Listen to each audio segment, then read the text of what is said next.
നമസ്കാരം. എല്ലാവർക്കും എൻ്റെ ക്ലാസ്സിലേക്ക് വീണ്ടും സ്വാഗതം. കഴിഞ്ഞ ക്ലാസ്സിൽ നമ്മൾ പൂക്കളും ആണ്ടറുതിയും എന്ന പാഠം പഠിച്ചുവല്ലോ. ഇന്ന് ഞാൻ ആ പാഠത്തിലെ ചോദ്യങ്ങളും അതിൻ്റെ ഉത്തരങ്ങളുമാണ് നിങ്ങൾക്ക് പറഞ്ഞു തരാൻ പോകുന്നത്. അപ്പോൾ നമുക്ക് ചോദ്യ ഉത്തരങ്ങളിലേക്ക് കടക്കാം. ഒന്നാമത്തെ ചോദ്യം,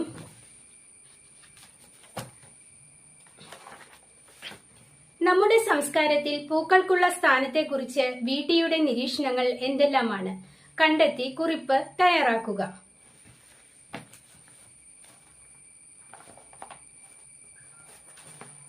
പാഠത്തിൽ വ്യക്തമായിട്ട് തന്നെ ഉത്തരം നമുക്ക് അദ്ദേഹം തന്നിട്ടുണ്ട്. കേരളം ഒരു കാർഷിക രാജ്യമാണ്. പൊൻനാണയങ്ങളാൽ സമ്പന്നമായിരുന്നില്ല ഇവിടുത്തെ കർഷകർ. അതിന് പരിഹാരം എന്ന പോലെ പ്രകൃതി വാരി വിതറുന്ന പൊൻനാണയങ്ങളാണ് പൂക്കൾ. നടുമുറ്റത്തൊരു മുല്ലത്തറയും തുളസിത്തറയും ഇല്ലാത്ത വീടുണ്ടായിരുന്നില്ല. കുളക്കരയിൽ നിൽക്കുന്ന വെള്ളിയില ചെടി, മുക്കുറ്റി, മന്ദാരം, ചെമ്പരത്തി, കോളാമ്പി, കറുകനാമ്പ്, തുമ്പക്കുടം, ശംഖുപുഷ്പം, കൂടാതെ കുന്നിൻ നെറുകയിൽ കൂത്താടുന്ന കാട്ടുപൂക്കൾ, ഇങ്ങനെ വർണ്ണാഭമായ ഒരു പൂന്തോട്ടമാണ് കേരളം. പൂവിറുക്കൽ, മാലകെട്ടൽ, പൂക്കളമിടൽ, പൂജയ്ക്ക് പൂവൊരുക്കൽ, ഇതെല്ലാം ഓരോ ദിവസവും അനുഷ്ഠിച്ചിരുന്ന കാര്യങ്ങളായിരുന്നു. കുളിച്ചു കുറിയിട്ട് തലമുടിയിൽ പൂക്കൾ തിരുകി അമ്പലത്തിൽ പോയി വരുന്ന സ്ത്രീകൾ നാടിന്റെ ഗ്രാമലക്ഷ്മിമാർ തന്നെയായിരുന്നു. നമ്മുടെ സംസ്കാരത്തിൽ പൂക്കൾ ആത്മാവിന്റെ അല്ലെങ്കിൽ ജീവിതത്തിന്റെ പ്രതീകമാണത്രേ എന്നാണ് കവി സങ്കല്പം. വിജ്ഞാനത്തിന്റെയും ഐശ്വര്യത്തിന്റെയും ദേവതകളായ സരസ്വതിയും ലക്ഷ്മി ദേവിയും കുടികൊള്ളുന്നത് താമരപ്പൂവിലാണ്. കുട്ടികളുടെ പ്രാഥമിക പാഠം ആരംഭിക്കുന്നതിലും ഒരു തത്വജ്ഞാനിയുടെ പ്രാർത്ഥനകളിലും പൂക്കൾക്ക് സ്ഥാനമുണ്ട്. ചുരുക്കത്തിൽ ലൗകികത്തിലും വൈദികത്തിലും ആത്മാവിലും ജീവിതത്തിലും സൗരഭ്യം പുലർത്തുകയാണ് പൂക്കൾ. ഇതാണ് ഒന്നാമത്തെ ചോദ്യത്തിന്റെ ഉത്തരം. രണ്ടാമത്തെ ചോദ്യത്തിലേക്ക് കടക്കാം. നമ്മുടെ കാർഷിക സംസ്കാരവും ആഘോഷങ്ങളും പരസ്പരം ബന്ധപ്പെട്ടു കിടക്കുന്നു. ഇതിന്റെ സൂചനകൾ പാഠഭാഗത്തു നിന്നും കണ്ടെത്തി എഴുതുക. ഉത്തരം: കേരളത്തിന്റെ കാർഷിക സംസ്കാരത്തോട് ഇഴുകിച്ചേർന്നവയാണ് ഇവിടുത്തെ ആഘോഷങ്ങൾ. ഓണം, വിഷു, തിരുവാതിര ഇങ്ങനെ വ്യത്യസ്ത ഋതുക്കളിൽ ആഘോഷിക്കപ്പെടുന്ന ഈ ഓരോ ആഘോഷത്തിന്റെയും പശ്ചാത്തലം വെവ്വേറെയാണ്. ഓണം സമൃദ്ധിയുടെയും വിഷു അധ്വാനത്തിന്റെയും തിരുവാതിര സൗന്ദര്യത്തിന്റെയും പ്രതീകങ്ങളാണ്. മുണ്ടകൻ കൊയ്ത്തു കഴിഞ്ഞ് പുതുമഴ പെയ്യുന്നതുവരെ കർഷകന് വിശ്രമമാണ്. മേടം മുതൽ ശരത്കാലം ആരംഭിക്കും. അതിന്റെ മുന്നോടിയായി കണിക്കൊന്ന പൂക്കുന്നു.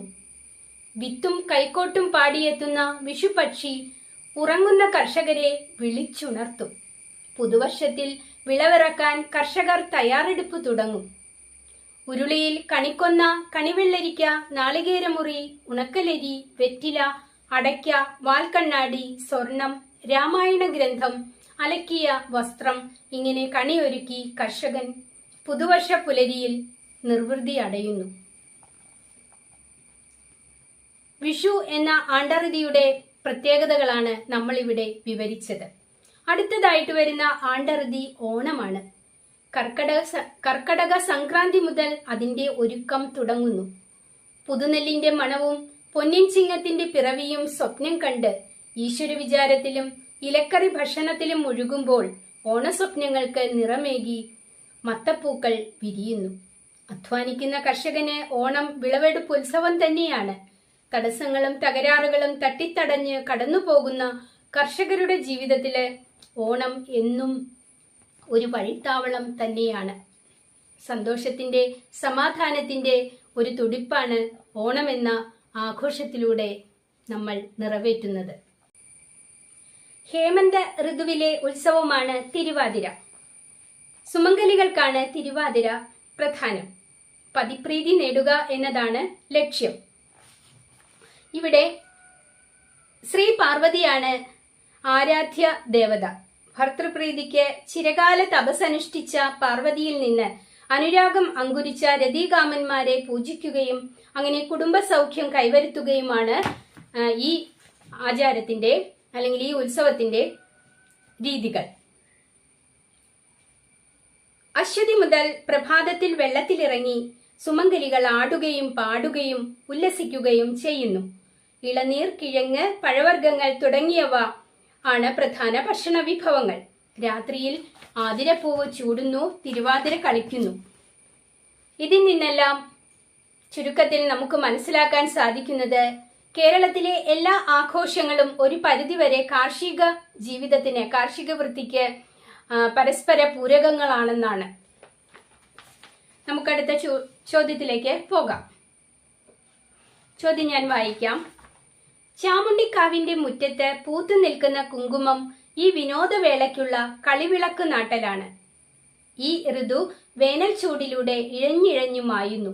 ഇത്തരം സവിശേഷ പ്രയോഗങ്ങൾ കണ്ടെത്തി വ്യാഖ്യാനിക്കുക. ഇവിടെ 2 പ്രയോഗങ്ങളാണ് തന്നിരിക്കുന്നത്. അതിൽ ആദ്യത്തേത്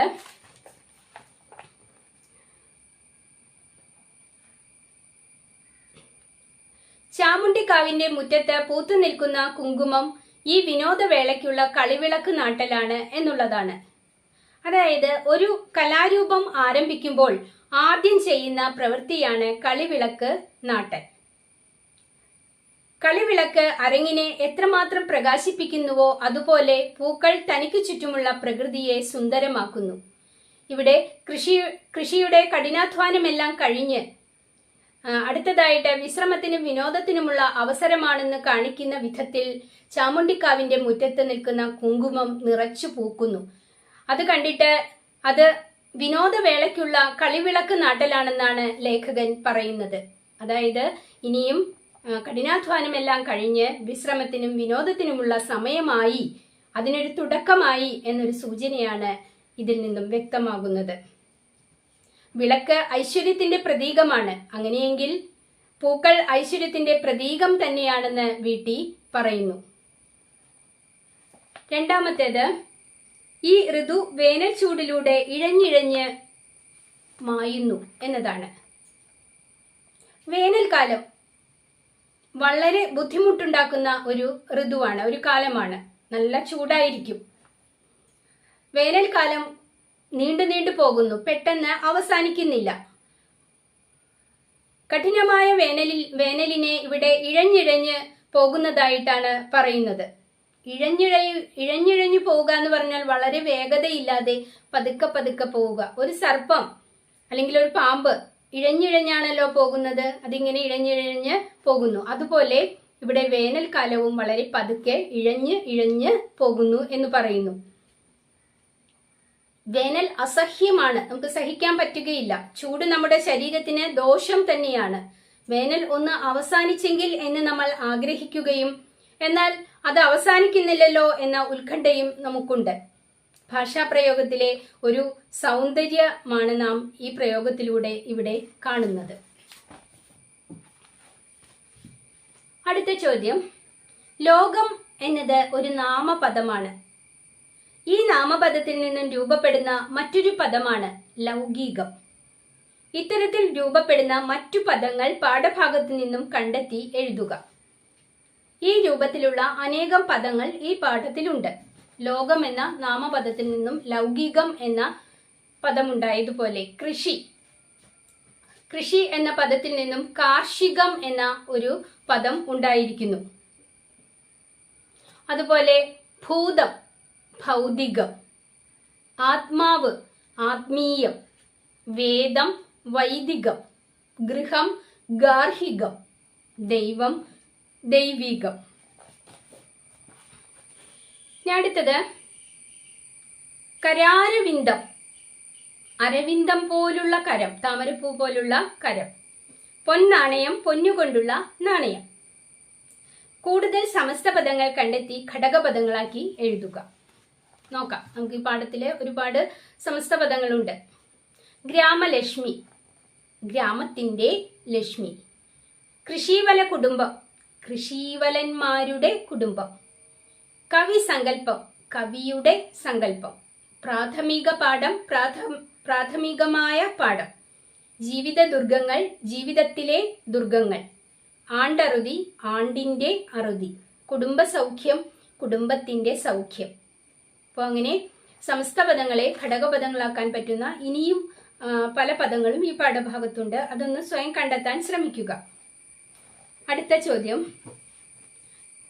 വിഷു അധ്വാനത്തിന്റെയും ഓണം സമൃദ്ധിയുടെയും തിരുവാതിര സൗന്ദര്യത്തിന്റെയും പ്രതീകങ്ങളാണെന്ന് ഞാൻ വിചാരിക്കുന്നു. അധ്വാനിക്കുക, അനുഭവിക്കുക, ആഹ്ലാദിക്കുക എന്നതാണ് കേരളീയ ജീവിതാദർശം. അതിനനുകൂലമായ സാഹചര്യം ഇവിടുത്തെ പ്രകൃതിയും പൂക്കളും ആണ്ടറുതികളും ഒരുക്കി തരുന്നു. ഇന്ന് എല്ലാം നഷ്ടപ്പെട്ട സൗഭാഗ്യത്തിന്റെ സ്വപ്നങ്ങളാണെങ്കിൽ കൂടി. വിടിയുടെ ഈ നിഗമനങ്ങൾ വിശകലനം ചെയ്ത് ഒരു മുഖപ്രസംഗം തയ്യാറാക്കുക. നോക്കാം.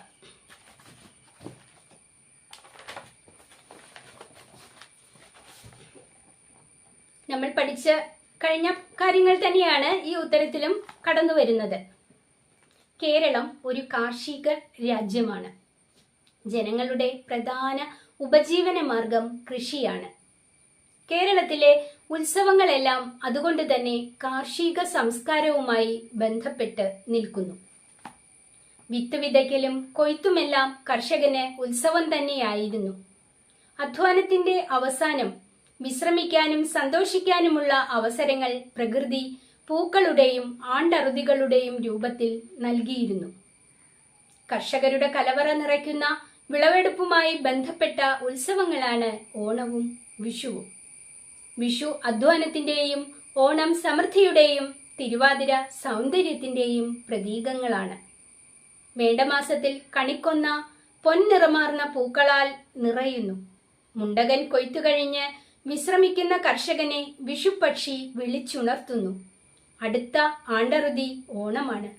ഓണവും കർഷകന് വിളവെടുപ്പ് ഉത്സവം തന്നെയാണ്. ഹേമന്ത ഋതുവിലെ ഉത്സവമാണ് തിരുവാതിര. സുമംഗലികളായ സ്ത്രീകളാണ് തിരുവാതിര വ്രതം എടുക്കുന്നത്. ഈ 3 ആണ്ടറുതികളെ കുറിച്ചാണ് നമ്മൾ ഈ പാഠത്തിൽ പഠിക്കുന്നത്. അതിനെക്കുറിച്ച് വളരെ വിശദമായി VT ഭട്ടതിരിപ്പാട് നമുക്ക് വ്യക്തമാക്കി തരുന്നതുമുണ്ട്. ആ കാലഘട്ടത്തിൽ ഈ ആണ്ടറുതികളെല്ലാം മനുഷ്യർ, കേരളീയർ എത്ര സന്തോഷത്തോടെയും എത്ര ഭംഗിയായിട്ടുമാണ് ആഘോഷിച്ചിരുന്നത്. എന്നാൽ ഇന്നത്തെ അവസ്ഥയെക്കുറിച്ച് നമുക്കൊന്ന് നോക്കാം. എന്നാൽ ഇന്ന് നമ്മൾ കാർഷിക സംസ്കാരത്തിൽ നിന്നും വളരെ അകന്നു പോയിരിക്കുന്നു. ഇന്ന് കൃഷിയല്ലല്ലോ പ്രധാനമായും കേരളീയരുടെ തൊഴിൽ. പലരും വിദ്യാഭ്യാസാനന്തരം മറു രാജ്യങ്ങളിൽ വരെ പോയി ജോലി ചെയ്യുന്നു. വ്യവസായ സ്ഥാപനങ്ങളിൽ ജോലി ചെയ്യുന്നു. ഇപ്പോൾ കൃഷിക്ക് ഒട്ടും തന്നെ പ്രാധാന്യം നമ്മൾ കേരളീയർ കൊടുക്കുന്നില്ല. നമ്മുടെ ഭക്ഷ്യവസ്തുക്കളെല്ലാം തന്നെ അന്യ സംസ്ഥാനങ്ങളിൽ നിന്നും നമ്മൾ ഇറക്കുമതി ചെയ്യുകയാണ്. നെൽവയലുകളെല്ലാം നികത്തി കെട്ടിടങ്ങൾ നിർമ്മിച്ചിരിക്കുന്നു. കൃഷി ചെയ്യാൻ സ്ഥലമില്ലാതായി. മാത്രവുമല്ല, അത് ചെയ്യാനായിട്ടിപ്പോൾ ആളുകളുമില്ല. കൃഷിയിൽ നിന്നും അകന്നു മാറി നമ്മൾ നഗര ജീവിതത്തിലേക്ക് കുടിയേറിയിരിക്കുന്നു. പച്ചക്കറികളും പൂക്കളും എന്നുവേണ്ട എല്ലാം തന്നെ നമ്മളിപ്പോൾ മറ്റുള്ളവരെ ആശ്രയിക്കുകയാണ്. കൃഷിക്ക് പ്രാധാന്യമില്ലാതെ വന്നപ്പോൾ ആണ്ടറുതികൾക്കും പ്രാധാന്യമില്ലാതെയായി. അതിനോടനുബന്ധിച്ചുള്ള ഉത്സവങ്ങൾക്ക് പ്രാധാന്യം ഇല്ലാതായി. ഇന്ന് മനുഷ്യന് ഒന്നിനും നേരമില്ല. തിരക്കോട് തിരക്ക് തന്നെ. പ്രകൃതിയെ ചൂഷണം ചെയ്യുന്നത് മൂലം കാലാവസ്ഥ തന്നെ ആകെ മാറിയിരിക്കുന്നു. വേനൽക്കാലമായാൽ അതികഠിനമായ ചൂട്, മഴക്കാലത്ത് വെള്ളപ്പൊക്കം. എന്തിനേറെ പറയുന്നു, നമ്മുടെ പ്രവൃത്തികൾ മൂലം പ്രകൃതി നമുക്കെതിരായി തിരിയുകയാണ് ഇപ്പോൾ. അധ്വാനിക്കുക, അനുഭവിക്കുക, ആഹ്ലാദിക്കുക എന്ന കാർഷിക സങ്കല്പത്തിലുള്ള അധ്വാനം നമ്മളിതാ മറന്നു കഴിഞ്ഞിരിക്കുന്നു. പണ്ട് കാലത്ത് കൃഷി നമ്മുടെ ഉപജീവന മാർഗമായി അല്ലെങ്കിൽ നമ്മളൊരു കാർഷിക രാജ്യമായി നിലനിന്ന കാലത്ത് ഓരോ കർഷകനും അധ്വാനിക്കുമായിരുന്നു. അവരുടെ കഠിനാധ്വാനത്തിലൂടെ അവർക്ക് നല്ല വിളവ് തന്നെ ലഭിക്കുമായിരുന്നു. അതവർ അനുഭവിക്കുമായിരുന്നു. ഒടുവിൽ വിശ്രമ സമയത്ത് അവർ ഉത്സവങ്ങളും ആണ്ടറുതികളും നടത്തി വളരെ ആഹ്ലാദിക്കുമായിരുന്നു. എന്നാൽ അതെല്ലാം മറഞ്ഞു കഴിഞ്ഞിരിക്കുന്നു. നമ്മുടെ സംസ്കാരം, ഉത്സവങ്ങൾ എല്ലാം പ്രകൃതിയെയും സംസ്കാരത്തെയും നമ്മൾ ഇനിയും വീണ്ടെടുക്കണം. അതിനു വേണ്ടിയിട്ട് നമുക്ക് ഒന്നിച്ചു നിൽക്കണം. ഇത്രയുമാണ് ഈ മുഖപ്രസംഗത്തിൽ ഉൾപ്പെടുത്തേണ്ടത്. അപ്പോൾ ഞാൻ ആ പാഠത്തിലെ ഒരുവിധ എല്ലാ ചോദ്യങ്ങളുടെ ഉത്തരങ്ങൾ നിങ്ങൾക്ക് തന്നു എന്ന് വിശ്വസിക്കുന്നു. അപ്പോൾ അടുത്ത ക്ലാസ്സിൽ കാണുന്നത് വരെ